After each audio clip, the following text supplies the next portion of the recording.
हरे कृष्णा। आप सभी का स्वागत है आज के सत्र में। ओम अज्ञानतिमिरन्धस्य ज्ञानाञ्जनाशलाकाय चक्षुरुन्मिलितं येन तस्मै श्रीगुरवे नमः। श्रीचैतन्यमनोभीष्टं स्थापितं येन भूतले स्वयं रूप कदा मह्यं ददाति स्वपदान्तिकं। नमो विष्णुपदाय कृष्णपृष्ठाय भूतले श्रीमते भक्तिवेदान्त स्वामिनिति नामिने।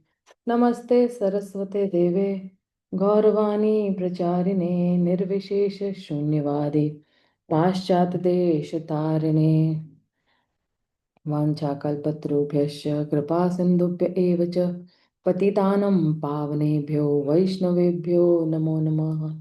श्रीकृष्ण चैतन्य प्रभो नित्यानंद श्री अद्वैत गदाधर श्रीवासादि गौर भक्तवृंद। हरे कृष्णा कृष्णा कृष्णा हरे हरे, हरे राम राम राम हरे हरे। तो हम लोग जो है यहाँ इस चीज पे चर्चा कर रहे थे कि चैतन्य महाप्रभु ने प्रकाशानंद सरस्वती को कौन से कारण दिए उनके संकीर्तन के लिए।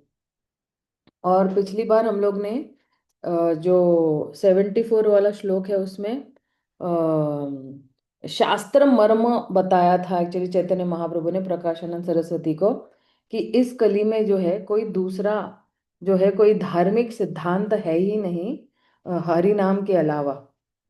और यही हरि नाम जो है वो सारे वेदों का क्या है, वो सार है। फिर चैतन्य महाप्रभु कह रहे हैं कि मेरे गुरु ने एक और श्लोक मुझे बताया हुआ है। तो क्या बताया हुआ है? एई बलि एक श्लोके शिखाइल मोरे कंठे करी ए श्लोके कर करिह विचारे। हरे कृष्ण महामंत्र की शक्ति का वर्णन करने के बाद मेरे गुरु ने मुझे दूसरा श्लोक सिखाया और मुझे ये उपदेश दिया कि मैं इसे सदैव अपने कंठ के भीतर रखे। तो क्या है वो श्लोक? हरेर नाम हरेर नाम एव केवलम कलौ नास्त्येव नास्त्येव नास्त्येव गतिर अन्यथा।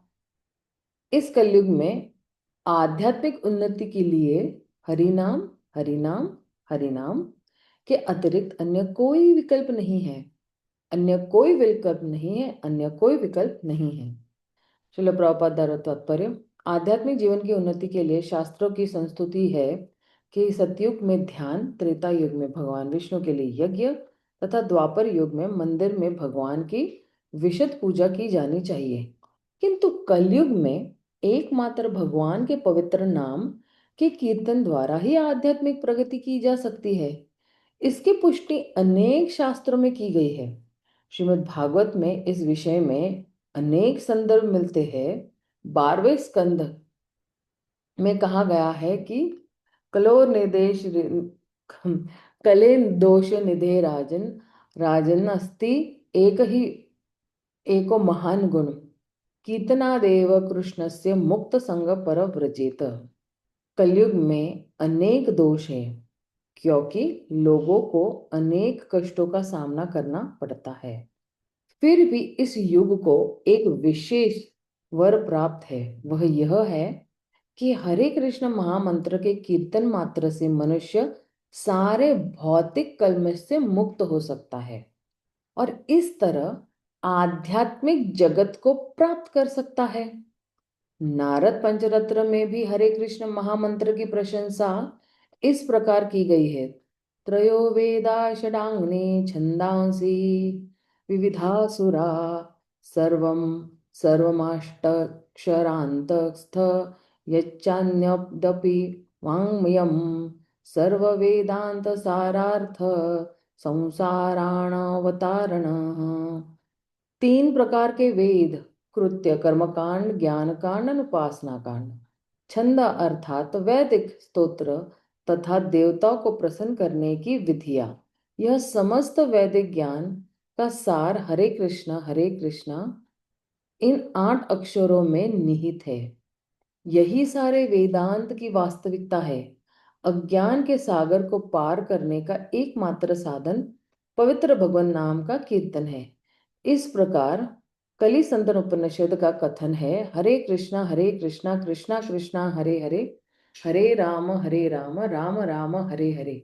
यह 16 नाम जो 32 अक्षरों से बने हैं, कलयुग के दुष्प्रभावों को दूर करने के लिए एकमात्र साधन है। सारे वेदों में यही देखा जाता है कि अज्ञान के सागर को पार करने के लिए पवित्र भगवान नाम की कीर्तन करने के अतिरिक्त कोई अन्य साधन नहीं है। इस प्रकार मुंडक उपनिषद की टीका करते हुए श्री माधवाचार्य ने नारायण संहिता से निम्नलिखित श्लोक यह उद्धृत किया है।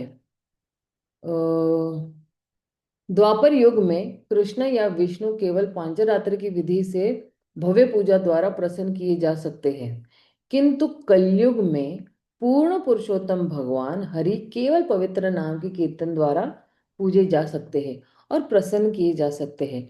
श्री जीव गोस्वामी भक्ति संदर्भ में पवित्र भगवान नाम के कीर्तन के विषय में निम्न प्रकार से जोरदार संस्तुति करते हैं। नानो भगवन्नामात्मिका एव मंत्र तंत्र विशेषण नमः शब्दाध्य लघुकृता श्री भगवता श्रीम ऋषिभिश्वाहित शक्ति विशेषा श्री भगवता सम आत्म संबंध विशेष प्रतिपादक तत्र केवल कला क्या है तत्र केवलानि श्री भगवन नाम अप्ये निरीक्षणे परम पुरुषार्थ फल पर्यदंता दान समर्थानि ततो मंत्रेषु नामा नामतोप्यधिक सामर्थ्य लब्धे कथन दीक्षाद्यपेक्ष उच्यते यद्यपि स्वरूपतो नास्ति तथापि प्रायः स्वभावतो देहादिश संबंधे कद कदर कद्य कर्द्यशीलना विक्षि विक्षिप्त चित्तानां जनानां तत् तत्स कोजिकारण्याय श्रीमद ऋषि प्रभुभृति भीरत्रार्चन मार्गे क्वचित क्वचित क्वचित काचिन मर्यादा स्थापितः। श्री जी गोस्वामी बतलाते हैं कि सारे वैदिक मंत्र का सार है भगवान के पवित्र नाम का कीर्तन। प्रत्येक मंत्र ओम उपसर्ग से प्रारंभ होता है और अनंत अंततः पूर्ण पुरुषोत्तम भगवान के नाम को संबोधित करता है। भगवान की परम इच्छा से नारद तथा अन्य ऋषियों द्वारा उच्चारित प्रत्येक मंत्र में विशेष शक्ति होती है। पवित्र भगवान नाम के कीर्तन से परमेश्वर के साथ जीव का दिव्य संबंध तुरंत जागृत हो जाता है। भगवान के पवित्र नाम का कीर्तन करने के लिए किसी साज सामग्री की आवश्यकता नहीं होती है, क्योंकि पूर्ण पुरुषोत्तम भगवान से जुड़ने के फलस्वरूप सारे वांछित फल तुरंत प्राप्त हो जाते हैं। इसलिए यह प्रश्न उठाया जा सकता है कि जो पवित्र भगवान नाम का कीर्तन करता है उसे दीक्षा लेने या भक्ति के अन्य कार्य करने की क्या आवश्यकता है। इसका उत्तर यह है कि यद्यपि यह सच है कि पवित्र भगवान नाम के कीर्तन में सदैव लगे रहने वाले को किसी प्रकार की दीक्षा की आवश्यकता नहीं है, किंतु सामान्यतः यह देखा गया है कि भक्त अपने पूर्व जन्म के भौतिक कल्मश के कारण अनेक गलत भौतिक आदतों के प्रति आसक्त रहता है। इन सारे कल्मशों से शीघ्र छुटकारा पाने के लिए यह आवश्यक है कि वह मंदिर में भगवान की पूजा में लगे। बद्ध जीव के कल्मश के कारण उत्पन्न चंचलता को कम करने के लिए मंदिर में अर्च विग्रह की पूजा आवश्यक है। एक सेकंड।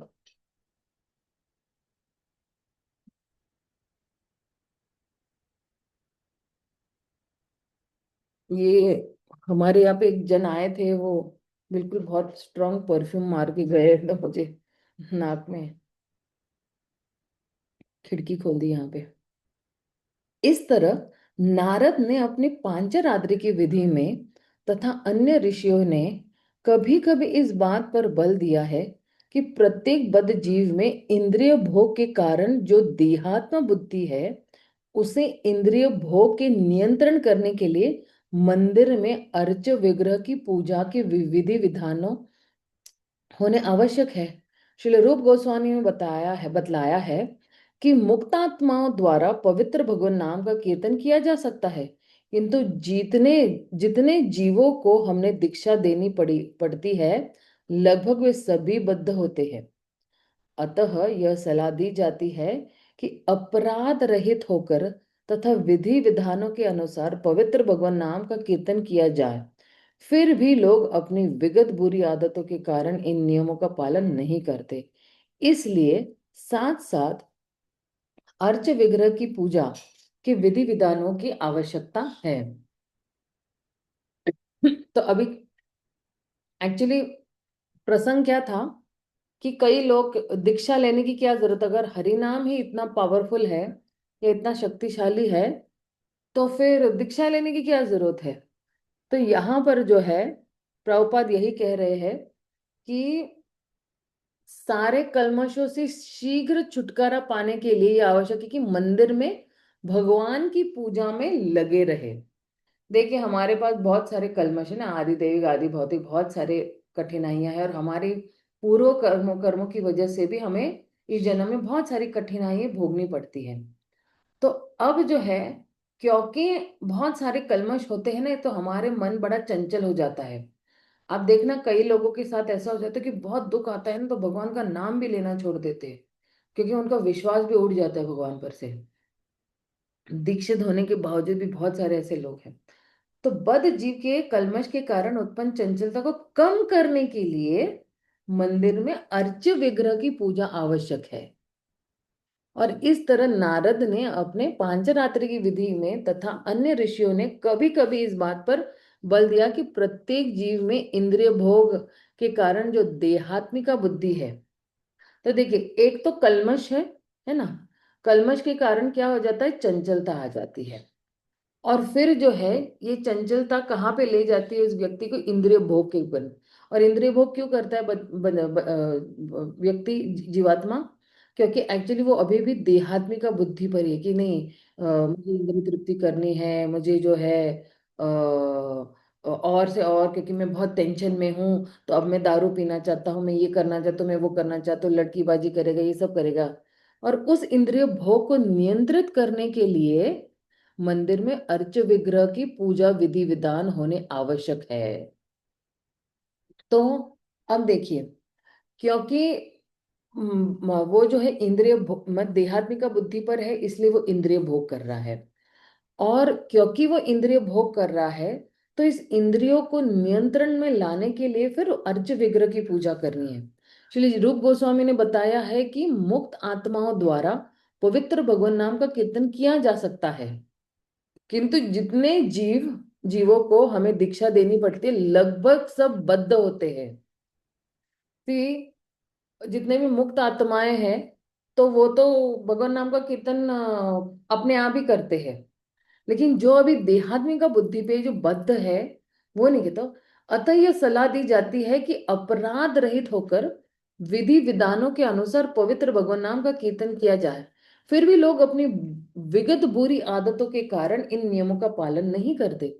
इसलिए जैसे ना कि रेल रेल की दो पटरी होती है ना, तो रेल की दो पटरी होती है तो आराम से रेल चल पड़ेगी ना। उसी तरह जो है भागवत विधि और पांचरात्रि की विधि, ये दोनों पे चल रहा है। साथ साथ अर्च विग्रह की भी पूजा विधि विधानों की आवश्यकता है। तो भागवत विधि क्या है, भगवान का नाम लेना। और पांचरात्रि की विधि क्या है, अर्च विग्रह की सेवा करना। इस तरह से जो है फिर ये दोनों पटरियां एक साथ चलती है। फिर आगे क्या कह रहे, अच्छा मुझे लग हरे रहा कृष्ण माता जी। है हाँ एक्चुअली ईश्वरी कमला माता जी को भी कुछ बोलना था। मत अच्छा। दयालु पुरुष को भी कुछ बोलना। प्रभु जी आप बताइए, अभी आपने माइक खोल ही दिया है। तो माता जी बात ऐसी थी ना कि अभी ना पीछे मैं एक लेक्चर सुन रहा था रुक्मिणी किस प्रभु जी का। हम्म अभी हरि नाम चल रहे थे ना पीछे, हरि हम्म नाम युग का। तो उसमें एक बता रहे थे कि रुक्मिणी किशोर की बोला जाता है कि हरे कृष्ण मंत्र को हमें ध्यान पूर्वक लेना चाहिए। हाँ हाँ तो जब हम ध्यान पूर्वक लेते हैं तो क्या होता है, ये भी एक तरह से मेहनत है ना। तो हाँ कार्य होने के कारण क्या हो जाता है, हमारे को कई बार थकान भी महसूस होती है। हाँ तो थकान जब हम महसूस करते हैं तो उस थकान को करने, वो थकान को मैनेज करने के लिए भागवत का और हरि नाम का सहारा नहीं लेते। हम क्या करते हैं, अपने इंद्र तृप्ति के तरफ सहारा लेके हम उस चीज को, थकान को उतारते हैं। तो ये हम्म, हमारे साथ दिखते हैं। हाँ। ये है। कभी भी आप देखिएगा ना, कई बार होता है ऐसा कि हम कभी माला करते हुए, जब करते हुए थक जाएंगे ना, तो फिर क्या करेंगे, फोन उठा लेंगे। क्योंकि हरि नाम लेते हुए, वो भक्ति आचार्य स्वामी महाराज कहते हैं कि हरि नाम लेते हैं ना, तब मन की पिटाई होती है।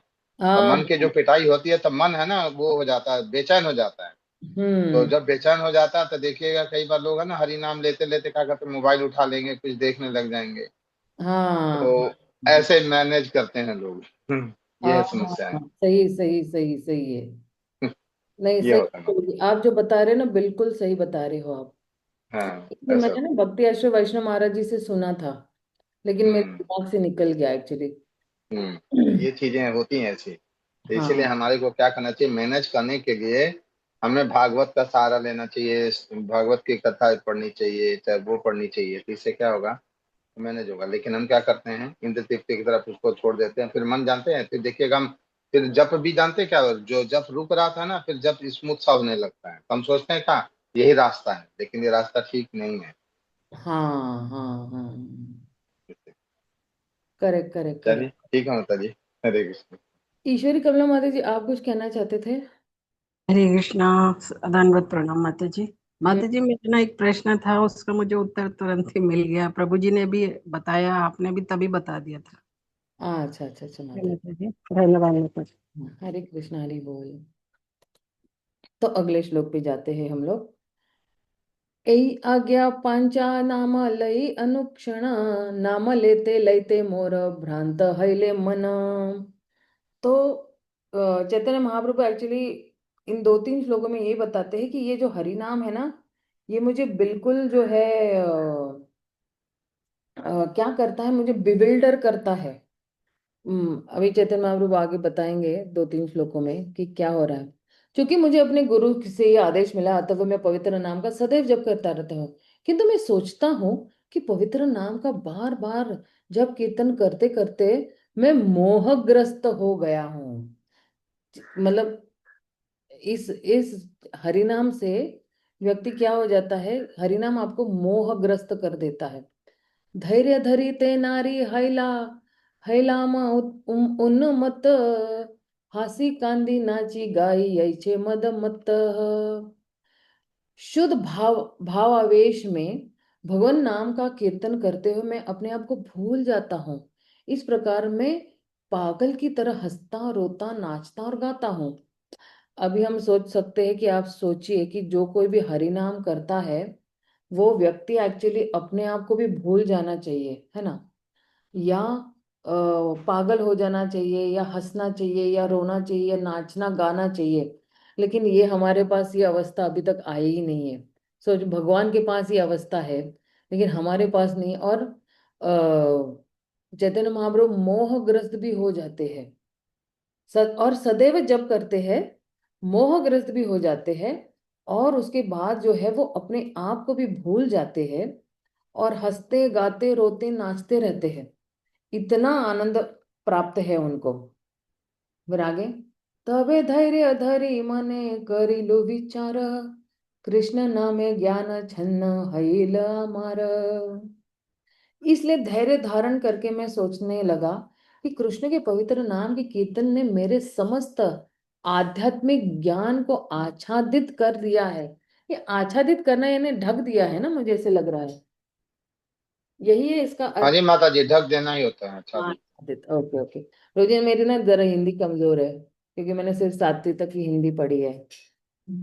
इस इस श्लोक में श्री चैतन्य महाप्रभु इस यह इंगित करते हैं कि कृष्ण के पवित्र नाम कीर्तन के लिए मनुष्य को भगवत ज्ञान के दार्शनिक पक्षों के विषय में विचार करने की आवश्यकता नहीं होती है, क्योंकि वह स्वतः भाविष्ट हो उठता है, और बिना सोचे विचारे तुरंत ही पागल मनुष्य की तरह कीर्तन करने, नाचने, हंसने, रोने तथा गाने लगता है।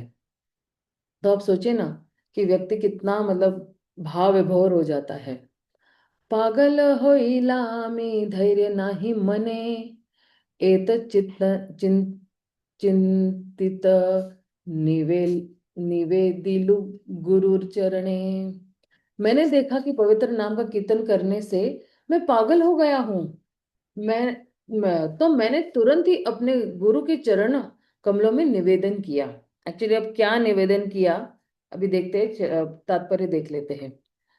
आदर्श शिक्षक के रूप में श्री चैतन्य महाप्रभु हमें रास्ता दिखलाते हैं कि शिष्य को अपने गुरु के साथ किस तरह व्यवहार करना चाहिए। जब भी उसे किसी बात में संदेह हो, उसे स्पष्टीकरण के लिए अपने गुरु के पास जाना चाहिए।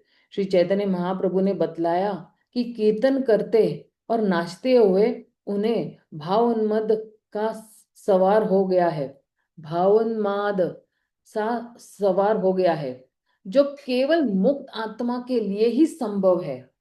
वे मुक्त अवस्था में भी संदेह उठाने पर अपने गुरु के पास जाते हैं और उन्हें हर बात बताते रहते थे। इसलिए किसी भी अवस्था में, यह तक कि मुक्त होने पर भी, हमें चाहिए कि अपने आप को गुरु से स्वतंत्र न माने, अपितु जो ही आध्यात्मिक जीवन की प्रगति विषय कोई संदेह उठे, हमें तुरंत गुरु को बतलाना चाहिए। कितना अच्छा बताया कि मुक्त अवस्था में भी हमें गुरु के पास जाना चाहिए। देखिए, जब आध्यात्मिक जगत में जो है ना, एक बार एक प्रश्न ऐसे ही उठ गया था कि अगर आप आध्यात्मिक जगत में जाओगे तो क्या करोगे, पहली चीज क्या करोगे। तो बहुत अलग अलग लोगों ने जो है अलग अलग उत्तर दिया कि मैं भगवान को चरण स्पर्श करूंगा, मैं भगवान को गले लगाऊंगा, मैं भगवान को देख के वाव भाव विभोर होकर जो है रोने लगूंगा। लेकिन जो है किसी एक व्यक्ति ने, मुझे भी वो याद नहीं आ रहा मैंने कहाँ सुना, किसी एक व्यक्ति ने ये उत्तर दिया कि मैं जो हूँ अपने गुरु को ढूंढूंगा और उनके बगल, उनके पीछे जाके खड़ा हो जाऊंगा मैं। ये उत्तर शायद मैंने कहीं पे सुना था। ये बोले कि नहीं, मैं ना जो हूँ आध्यात्मिक जगत में मैं अपने गुरु को ढूंढूंगा, और जहां कहीं भी मेरे गुरु, मैं उनके पीछे जाके खड़ा हो जाऊंगा। आध्यात्मिक जगत में जाके पहला काम मैं यही करने वाला हूँ। तो आप देखिए कि मुक्त अवस्था में भी हमें गुरु की जरूरत होती है। ये नहीं है कि सिर्फ बद्ध अवस्था में, लेकिन मुक्त होने के बाद भी जो है हमें जो है गुरु की आवश्यकता होती है। फिर हरे कृष्ण माता जी। हाँ प्रभु जी बोलिए। माता जी, हम लोग जो जाएंगे ना भगवत धाम, हमारे गुरु जो होते हैं ना वही हमें बुलाते हैं। हाँ हाँ हाँ हाँ उसके कारण ये है ना, जैसे मान लीजिए कि हमें मोदी जी से, प्रधानमंत्री हैं मोदी जी, हमें मिलना है ना, तो हाँ। एक वो व्यक्ति बीच में होना चाहिए जो मोदी जी को भी जानता हो, हमारे को भी जानता हो। करेक्ट करेक्ट करेक्ट करेक्ट तभी करेक्ट। हम मोदी जी से मिल सकते हैं। इसी तरह भगवान से मिलने के लिए हमें एक ऐसा व्यक्ति चाहिए जो भगवान को भी जानता हो, हमें भी जानता हो। तो ये गुरु हाँ के अलावा हमारे को कोई नहीं जानता। Correct correct correct correct. तो गुरु ही हमारे को बुलाते हैं। तो आप वहाँ, हम लोग जाएंगे तो गुरु के माध्यम से ही हमें सेवा करेंगे। क्योंकि एक चैतन्य चरितमृत में एक आता है, स्टोरी आती है कि सुबल सखा थे ना, सुबल सखा जो ये थे, हम्म। तो उसमें ये जो दुखी कृष्णदास जो थे, हाँ हाँ हाँ। तो उनके जो शिष्य थे, तो उन्होंने जो कहा था कि वहां पे एक अड़चन आ गई है। तो वहां पे जो राधा रानी की नथिया गिर गई थी कि पता नहीं क्या हुआ था, तो ढूंढने लग गए थे वो। फिर यहाँ पे भी वो भावावेश में क्या, वो शरीर छोड़ के भगवान की लीला में समाहित हो गए थे। तो यहाँ पे भी उनके शिष्य आते हैं तो कहते हैं अच्छा कहाँ चले गए, तो ऐसी ऐसी बात है। तो वो भी चले जाते हैं। तो जो उनको मिलता है ना, नथिया मिलती है, तो उसमें ढूंढते हैं ना तालाब में, तो हम्म नथिया मिलती है, तो ले जाके सबसे पहले किसको देते हैं? सखिया को थोड़ी देते हैं, अपने गुरु को देते हैं। तो हम्म गुरु ले जाके अपने सखी को देते हैं। आगे ऐसे करे, स्टेप दर स्टेप ऐसे आगे बढ़ता है। कभी ऐसा नहीं होगा, विमला प्रसाद प्रभु जी बता रहे थे कि कभी ऐसा नहीं होगा कि बीच में आप टाप लो, गुरु को टाप के और सीधे भगवान के पास पहुंच जाएगा। ऐसा कभी नहीं होगा। बाप बाप ही रहेगा, बेटा बेटा ही रहेगा। तो गुरु गुरु ही रहता है, चेला चेला ही रहता है। कभी आप कभी हम लोग है ना, ऐसा नहीं हो सकता कि हम वहाँ पे गुरु बन जाए, गुरु को टाप के भगवान के पास पहुंच जाए, होगा ही नहीं कभी। हम्म। प्रभु जी, ये ना एक्चुअली ये कथा कैसे आती है पता है आपको? ये एक्चुअली कथा ध्यान नहीं है माता जी पूरा। रामचंद्र कविराज गोस्वामी की एक्चुअली ये कथा है। हाँ ऐसे ही है माता जी, मिलते और जुलते। जो रामचंद्र कविराज गोस्वामी की ये कथा है कि अ, एक सेकेंड ना। एक मिनट है, ये मेरा लैपटॉप में क्या हो गया है। तो रामचंद्र कविराज गोस्वामी की एक्चुअली ये कथा है कि रामचंद्र कविराज गोस्वामी जो है वो एक बार जो है वो एक्चुअली रामचंद्र कविराज गोस्वामी ना आध्यात्मिक जगत में जो है वो ये है, करुणा मंजरी है। और ये करुणा मंजरी जो है तो एक दिन वो ना ध्यान करने बैठ गए थे। और जब ये ध्यान करने बैठ गए थे ना, तो 2-3 दिन से ना ध्यान से बाहर ही नहीं आ रहे थे। और जब वो ध्यान से नहीं आ रहे थे, उनकी जो पत्नी है ना ईश्वरी, वो जो है वो जाती है उनके गुरु के पास, श्रीनिवास आचार्य के पास। और जब वो उनके पास जाती, बोलती कि देखो मेरे पति जो है वो तो जो है वो ध्यान में चले गए हैं।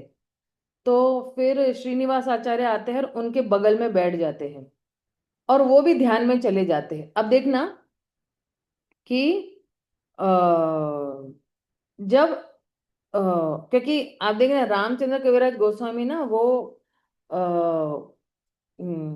वो कवि थे एक्चुअली, आपको ये भी पता है। तो बहुत ही बुद्धिमान भी थे रामचंद्र कविराज गोस्वामी। और ये रामचंद्र कविराज गोस्वामी को ना एक्चुअली दो पत्नियां थी, एक थी रत्नाला और एक ईश्वरी भी थी। तो ध्यान करने बैठ गए। तो फिर श्रीनिवास आचार्य भी बगल में आ गए और फिर वो बैठ गए। और जो है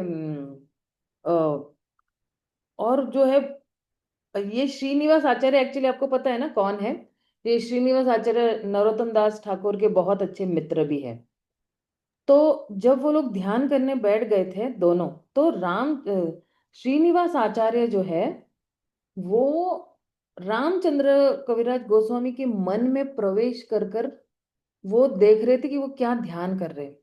तो जब प्रवेश किए तो पता चला कि ये जो अपना राधा कुंड है ना, राधा कुंड में वहां पे श्रीमती राधा रानी की एक नथिया जो है ना, नथनी, वो खो जाती है। और ये सब लोग ढूंढ रहे हैं कि किधर गई किधर गई। तो फिर जो है जब रामचंद्र कविराज गोस्वामी को ये नथनियां मिलती है ना, तो वो जो है वो श्रीनिवास आचार्य के देते, क्योंकि रामचंद्र कविराज गोस्वामी कौन है, करुणा मंजरी है। और श्रीनिवास आचार्य जो है वो आध्यात्मिक जगत में अ, कौन है, कोई तो एक मंजरी है, मुझे याद नहीं आ रहा है वो नाम। कोई तो मंजरी है, तो उनको दे दिया। और फिर श्रीनिवास आचार्य ने वो नतनी जो है श्रील रूप मंजरी को दिया, रूप गोस्वामी को दिया। और फिर श्रील रूप मंजरी ने ये नथनी जो है वो किसको दी, श्रीमती राधा रानी को दी। तो राधा रानी बड़ी प्रसन्न हुई। तो राधा रानी ने क्या किया कि अपना जो झूठा तांबुल होता है ना, वो दिया रूप मंजरी को, और उसने फिर श्रीनिवास आचार्य को दिया, और फिर वो थोड़ा लेकर जो है वो उन्होंने रामचंद्र कविराज गोस्वामी को दिया, इस तरह से। और फिर जो है तो अभी यहाँ पे जो है वो ईश्वरी भी बेचारी टेंशन में है कि अरे मेरे पति जो है वो समाधि में चले गए, तो मैंने इनको बुलाया, उनके गुरु को बुलाया, तो वो भी समाधि में चले गए, तो टेंशन। फिर बाद में तो वो लोग दोनों बाहर आते हैं उनके समाधि में से।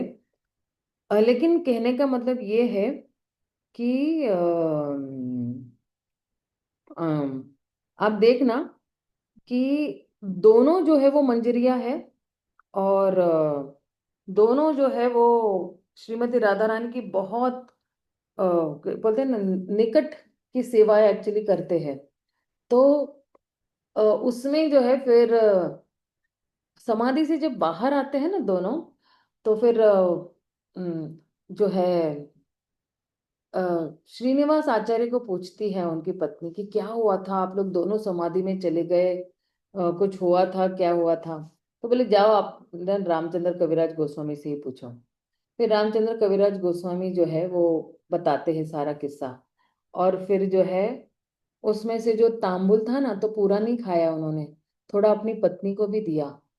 क्यों, क्योंकि पत्नी जो है वो पति की बहुत अच्छी सेवा कर रही है ना, तो उसको सोचो कि कुछ किए बिना ही जो राधा रानी का जो है वो तांबुल जो है प्रसाद मिल गया, और वो भी बिल्कुल भाव विभोर हो गई ये सब सुनकर। और उसका भी विश्वास जो है वो बहुत बढ़िया बढ़ गया, ये हो गया था। इसलिए आप देखना, रामचंद्र कविराज गोस्वामी ने एक स्मरण दर्पण नाम की एक किताब लिखी हुई है। और मतलब ये जो किताब है, ये स्मरण कैसे करना चाहिए, किस तरह से स्मरणम करना चाहिए भगवान का, बहुत फैंटास्टिक लिखा हुआ है, बहुत ही बढ़िया लिखा हुआ है ये इनकी कथा। तो आप सोच सकते हो कि किस तरह से गुरु भी हमारे मन में प्रवेश कर सकते हैं। अभी गुरु की बात चल रही थी ना, तो गुरु हमारे मन में प्रवेश कर सकते हैं, ऐसा नहीं है कि नहीं कर सकते हैं। और ये रामचंद्र कविराज गोस्वामी के ना एक और भैया थे उनके, उनका नाम था गोविंद कविराज।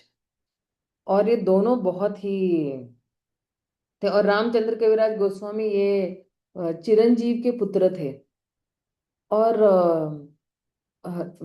एक और भी बात मुझे याद नहीं आ रही है कि अ, ये लोग तो वैसे कटवा बंगाल में रहते थे एक्चुअली, लेकिन एक और उनकी जो है वो अम, करुणा मंजरी है, लेकिन मुझे याद नहीं आ रहा है कि जो उनके जो गुरु है वो श्रीनिवास ठाकुर जो है वो कौन सी मंजरी है। हम्म और याद नहीं आ रहा है मुझे अभी।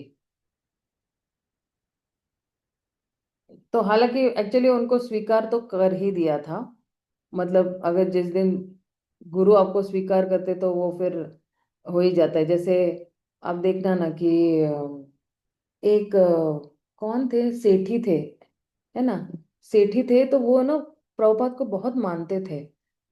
और प्रभुपाद ने भी उनको अपना शिष्य मान लिया था। हालांकि फॉर्मली उनका दीक्षा नहीं हुआ था, लेकिन सेठी जी ने बहुत मदद किया था जू मंदिर का निर्माण करने के लिए। और बहुत समय तक उन्होंने जो है प्रभुपाद की बहुत सेवा की हुई थी। और इसलिए जो है उन्होंने जो है वो अ, जब जैसे ही प्रभुपाद का नाम भी आता था या कथा आती थी, तो भी वो उनके आंखों में बड़े बड़े आंसू आ जाते थे, बड़े बड़े आंसू आ जाते थे प्रभुपाद का नाम लेकर ही। सिर्फ गुरु का नाम लेती ही अगर किसी को इतना भाव उत्पन्न हो जाता है, तो सोचिए कि क्या हो सकता है ना। तो ये एक्चुअली ये कहानी है। हाँ, श्रीनिवास आचार्य मणि मंजरी का अवतार है। हाँ, तो रामचंद्र कविराज गोस्वामी करुणा मंजरी है, और श्रीनिवास आचार्य जो है वो मणि मंजरी है। और देखते हैं कि ये देखो कितना मतलब जो है अ, ये जब और एक्चुअली मुझे ऐसे लग रहा है कि कुछ उल्टा मैंने बोला है। एक्चुअली श्रीनिवास आचार्य जो है वो जो है हम्म, श्रीनिवास आचार्य जो है वो मणि मंजरी है ना, कुछ तो कथा में मेरी गड़बड़ हो गई है। हम्म कोई बात नहीं माता जी, देख लेंगे वो। हालांकि वो जो टॉपिक था वो तो सॉल्व हो गया। हाँ हाँ हाँ हाँ हाँ, नहीं नहीं, हाँ मुझे याद आया अभी। एक्चुअली जो श्रीनिवास आचार्य जो है वो मणि मंजरी है, वो देख रहे थे कि राधा रानी जो है वो अपने खेल में बहुत ही मग्न है। और राधा रानी ने ये देखा नहीं कि उनकी जो नाक की नथनी है ना वो नीचे गिर गई है पानी में, राधा कुंड में।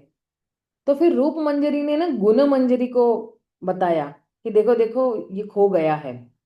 तो फिर जो है मणि मंजरी को बोला कि जाओ जाओ तुम जो है वो ढूंढो। तो बाकी सब जो है वो ढूंढने लगे। तो ये मणि मंजरी जो है वो ढूंढ रही थी, लेकिन उसको मिला नहीं।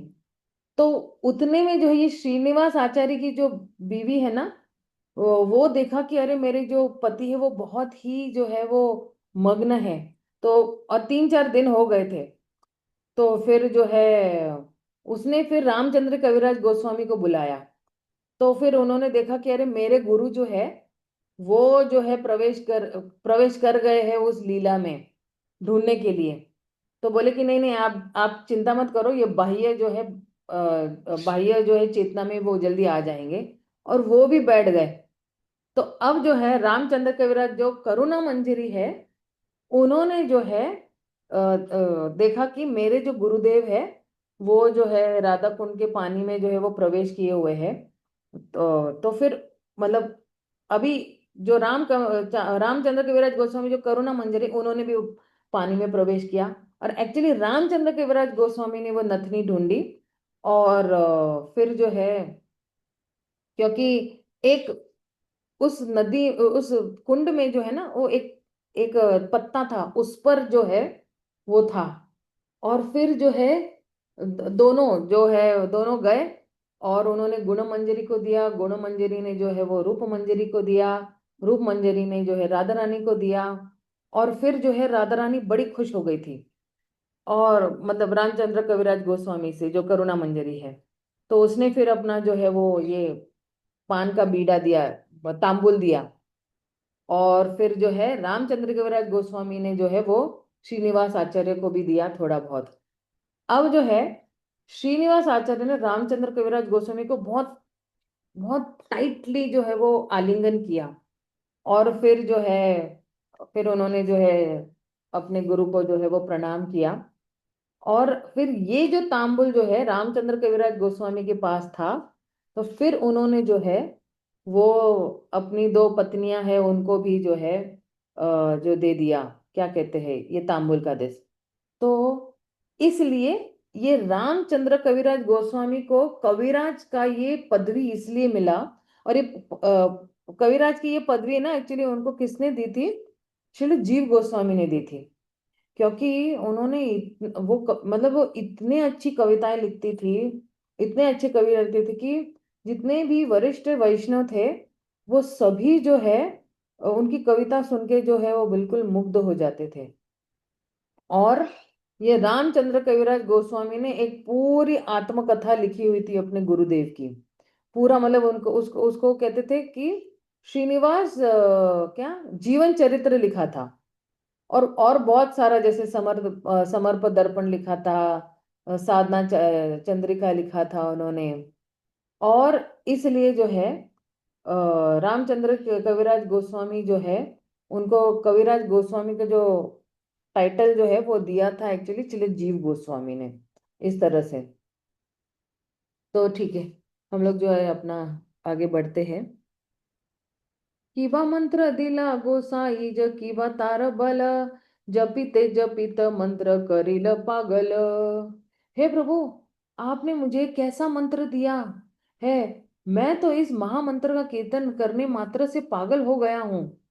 तात्पर्य, श्री चैतन्य महाप्रभु अपने शिष्टाष्टकम में प्रार्थना कहते, युगायतम निमिषेण चक्षुषा प्रावृषायितम शून्यायतम जगत सर्वम गोविंदम विरहेण में। हे गोविंद, आपके विरह की अनुभूति करते हुए मुझे एक क्षण भी 12 वर्ष या उससे अधिक लगता है। मेरी आंखों से आंसुओं की धारा अवतरित वर्षा धारा के समान प्रवाहित होती है। और आपकी अनुपस्थिति में मैं इस जगत में शून्य ही शून्य अनुभव करता हूँ। भक्त की यही आकांक्षा होती है कि जब वह हरे कृष्ण महामंत्र का जप करे उसे नेत्र सजल हो, उसके नेत्र सजल हो, उसकी वाणी रुद्ध हो जाए और उसका हृदय धड़कने लगे। भगवान नाम का कीर्तन, अब देखिए ये तीन चीजें हमारे पास नहीं है, मतलब अभी तक हमारा हरि नाम ठीक से नहीं हो रहा है। कि एक तो नेत्र एकदम हमेशा ना नयनम गलद अश्रु धारया, आंखों में से अश्रु धारा होनी चाहिए। और कंठ में एकदम रुद्ध होना चाहिए, एकदम चोक्ट ऐसे लग रहा है ना। और हृदय एकदम धक धक धक धक धड़कना चाहिए। भगवान नाम का कीर्तन करने के ये शुभ लक्षण है। भाव दशा में मनुष्य को गोविंद की उपस्थिति के बिना सारा जगत शून्य लगना चाहिए। यह गोविंद की विरह का लक्षण है। भौतिक जीवन में हम सभी गोविंद से विलग रहकर भौतिक इंद्र तृप्ति में मग्न रहते हैं।